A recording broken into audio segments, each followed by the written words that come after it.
Good morning, everyone. This is the Bible reading for section 4, lesson 5. Today we're reading Exodus 37:40, which finishes out Exodus, and Psalm 23. So Exodus 37. Bezalel made the ark of the covenant of acacia wood. It was 2.5 cubits long and 1.5 cubits wide and 1.5 cubits high. And he overlaid it with pure gold inside and out and made a molding border of gold to go all around it, the top of it. He cast 4 rings of gold for it on its 4 feet, 2 rings on one side and the 2 rings on the other side. He made carrying poles of acacia wood and overlaid them with gold. He put the carrying poles through the rings at the sides of the ark to carry it. Bezalel made the mercy seat of pure gold. It was 2.5 cubits long and 1.5 cubits wide. He made 2 cherubim of hammered gold. He made them at the 2 ends of the mercy seat, 1 cherub at one end and 1 cherub at the other. He made the cherubim of one piece with the mercy seat at the 2 ends. The cherubim spread out their wings upward, covering and protecting the mercy seat with their wings, with their faces toward each other. The faces of the cherubim were looking downward toward the mercy seat. Bezalel made the table for the bread of acacia wood, and it was 2 cubits long, 1 cubit wide, and 1.5 cubits high. He overlaid it with pure gold and made a border of gold for it all around its top. And he made a rim for it just under the top, a hand width wide all around, and a border of gold around its rim. He cast 4 rings of gold for it and fastened the rings to the 4 corners that were at its 4 legs. Close by the rim were the rings and holders for the poles to pass through to the carrying table to carry the table. Bezalel made the carrying poles of acacia wood to carry the table and overlaid them with gold. He made the utensils which were to be on the table, its dishes and its pans for bread, its bowls and its jars for pouring drink offerings of pure gold. Then he made the lampstand menorah of pure gold. He made the lampstand of hammered work, its base and its center shaft, its cup, its calyxes, and its flowers were all of one piece with it. There were 6 branches coming out of the sides of the lampstand, 3 branches from one side of the center shaft and 3 branches from the other side of it, 3 cups shaped like almond blossoms, a calyx and a flower in one branch, and 3 cups shaped like almond blossoms, a calyx and a flower in the opposite branch. So for the 6 branches coming out of the center of the shaft of the lampstand, on the center of the shaft of the lampstand there were 4 cups shaped like almond blossoms, with calyx and flowers on one at the top. And a calyx was under the first pair of branches coming out of it, and a calyx under the second pair of branches coming out of it, and a calyx under the third pair of branches coming out of it, for the 6 branches coming out of the lampstand. Their calyxes and their branches were of one piece with it, all of it a single hammered work of pure gold. He made its 7 lamps with its snuffers and its trays of pure gold. He made the lampstand and all its utensils from a talent of pure gold. Then Bezalel made the incense altar of acacia wood. Its top was 1 cubit square, and it was 2 cubits high, and the horns were one piece with it. He overlaid it with pure gold, its top, its sides, all around, and its horns. He also made a rim of gold around it. He made the 2 rings of gold for it under its rim, on its 2 opposite sides as holders for the poles as to pass through to carry it. He made the poles of acacia wood and overlaid them with gold. He also made the holy anointing oil and the pure fragrant incense of spices, the work of a perfumer. Exodus 38. Then Bezalel made the altar of burnt offering of acacia wood. Its top was square, 5 cubits long and 5 cubits wide and 3 cubits high. And he made its horns, horn-shaped projections, on the 4 corners of it. The horns were of one piece with it, and he overlaid it with bronze. He made all the utensils and vessels of the altar of burnt offering, the pots, the shovels, the basins, to catch the blood of the sacrificed animal, meat hooks, and the fire pans to store live coals. He made all of its utensils of bronze. He made for the altar a grating of bronze mesh under its rim, extending halfway up it. He cast 4 rings for the 4 corners of the bronze grating as holders for the carrying poles. He made the carrying poles of acacia wood and overlaid them with bronze. He put the poles through the rings on the sides of the altar and with which to carry it. He made it hollow with planks. Bezalel made the basin and its base of bronze from the mirror of the attending women who served and ministered at the doorway of the tent of meeting. Then he made the court for the south side of the curtains of the court, were of fine twisted linen, 100 cubits. Their 20 support poles and their 20 bronze sockets, the hooks of the support poles and their connecting rings, were silver. As for the north side of the court, the curtains were also 100 cubits. Their 20 support poles and their 20 bronze sockets, the hooks of the support poles and their connecting rings, were silver. For the west side of the court, there were curtains of 50 cubits, with their 10 poles and their 10 sockets. The hooks of the support poles and their connecting rings were silver. For the east side, the front of the courtyard, there were curtains of 50 cubits. The curtains for one side of the court gate were 15 cubits, with their supporting poles and their 3 sockets. And the same for the other side of the court gate. Left and right of the court gate, there were curtains of 15 cubits, with their 3 support poles and their 3 sockets. All the curtains around the court were of fine twisted linen. The sockets for the support poles were made of bronze. The hooks of the support poles and their connecting rings were made of silver, and silver overlaid their tops. All the support poles of the court had silver connecting rings. The screen curtain for the gate of the courtyard on the east side was the work of an embroiderer in blue, purple, and scarlet fabric and fine twisted linen. It was 20 cubits long and 5 cubits high, corresponding to the curtains of the court. Their 4 support poles and their 4 sockets were bronze. Their hooks were silver, and silver overlaid their tops and their connecting rings. All the pegs for the tabernacle and the court were bronze. This is the sum of the things for the tabernacle of the testimony, as counted according to the command of Moses, for the work of the Levites, under the direction of Ithamar, the son of Aaron the priest. Now Bezalel, the son of Uri, the son of Ur, the tribe of the Judah, made everything the Lord commanded Moses. With him was Oliab, the son of Eshimach, of the tribe of Dan, an engraver and a skillful craftsman, and an embroiderer in blue and in purple and in scarlet fabric and in fine linen. All the gold that was used for the work in all the building and furnishing of the sanctuary, the gold from the wave offering, was 29 talents and 730 shekels, according to the shekel of the sanctuary. The silver from those of the congregation who were assembled and counted was 100 talents and 1,775 shekels, according to the shekel of the sanctuary. A bekah for each man, that is, half a shekel, according to the shekel of the sanctuary. For everyone who was counted, from 20 years old and upward, for 603,550 men. The 100 talents of silver were for casting the sockets of the sanctuary and the sockets of the veil, partition curtain, 100 sockets for the 100 talents, a talent for a socket. Of the 1,775 shekels, he made hooks for the support poles and overlaid their tops and made connecting rings for them. The bronze of the wave offering was 70 talents and 2,400 shekels. With it, Bezalel made the sockets for the doorway of the tent of meeting, and the bronze altar with its bronze grating, and all of the utensils of the altar, and the sockets of the court all around, and the sockets of the court gate, and all of the pegs of the tabernacle, and all the pegs of the court. Exodus 39.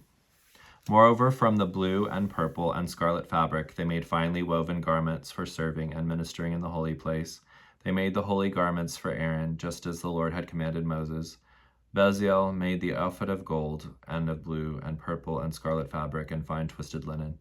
Then Bezalel and Oliab hammered the gold into thin sheets and cut it into threads to work into the blue, purple, and scarlet fabric, and into the fine linen, the work of a skilled craftsman. They made attaching shoulder pieces for the ephod, and it was attached to the 2 upper edges. The skillfully woven sash with which to bind it, which was on the ephod to hold it in place, was like its workmanship, of the same material of gold and of blue and purple and scarlet fabric and fine twisted linen, just as the Lord had commanded Moses. They made the onyx stones set in settings of gold filigree. They were engraved as signets are engraved with the names of 12 tribes of the sons of Israel. And he put them on the shoulder pieces of the ephod to be memorial stones, a remembrance for the sons of Israel, just as the Lord had commanded Moses. Bezalel made the breastpiece of the work of the skilled craftsman, like the workmanship of the ephod, of gold and of purple, blue, purple, and scarlet fabric, and fine twisted linen. It was square. They made the breastpiece folded double, a handspan long, and a handspan wide when folded double. And they mounted 4 rows of stones on it. The first row was a row of ruby, topaz, and emerald, and the second row a turquoise, a sapphire, and a diamond. The third row a jacinth, an agate, and an amethyst, and the fourth row a beryl, an onyx, and a jasper. They were mounted in settings of gold filigree. The stones corresponded to the names of the sons of Israel.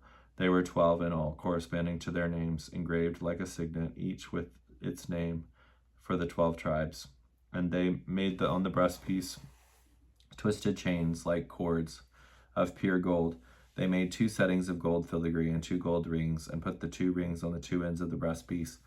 Then they put the 2 twisted cords of gold in the 2 rings of the end of the breastpiece. They put the other 2 ends of the 2 cords on the 2 filigree settings and put them on the shoulder pieces of the ephod at the front of it. They made 2 rings of gold and put them on the 2 ends of the breastpiece on its inner edge, which was the next to the ephod.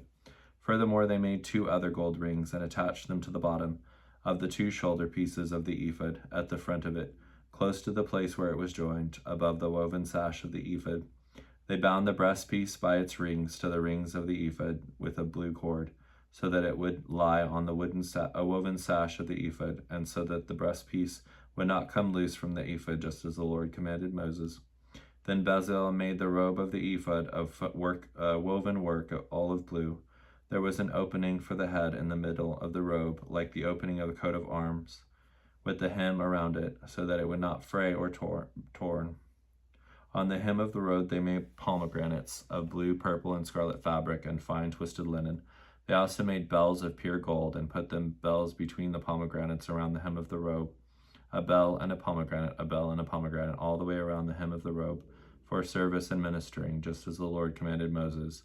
And they made tunics of fine woven linen for Aaron and his sons, and the turban of fine linen, and the ornamental caps of fine linen, and the linen undergarments of fine twisted linen, and the sash of fine twisted linen, and blue, and purple, and scarlet fabric, the work of an embroiderer, just as the Lord commanded Moses. They made the plate of the holy crown of pure gold, and wrote on it an inscription like the engraving of a signet, holy to the Lord. They tied a blue cord to it to fasten it to the turban above, just as the Lord commanded Moses. As all the work of the tabernacle of the tent of meeting was finished, and the Israelites did according to all the Lord had commanded Moses, that is what they did.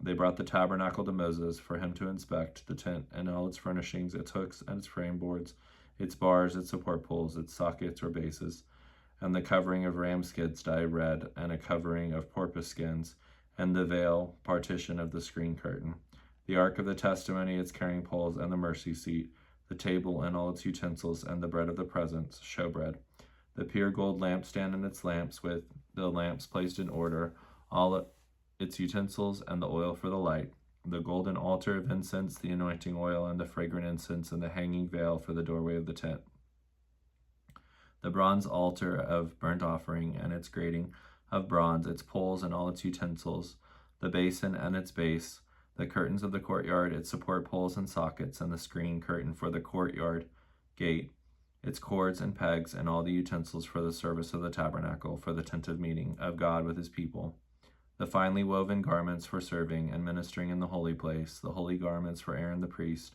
and the garments of his sons to minister as priest. So the Israelites did all the work according to all that the Lord had commanded Moses. And Moses carefully inspected all the work, and behold, they had done it, just as the Lord had commanded, so they had done it. So Moses blessed them. Exodus 40. Then the Lord spoke to Moses, saying, On the first day of the first month, Abib, you shall set up the tabernacle of the tent of meeting of God with you. You shall place the ark of the testimony there, and you shall screen off the ark from the holy place of God's presence.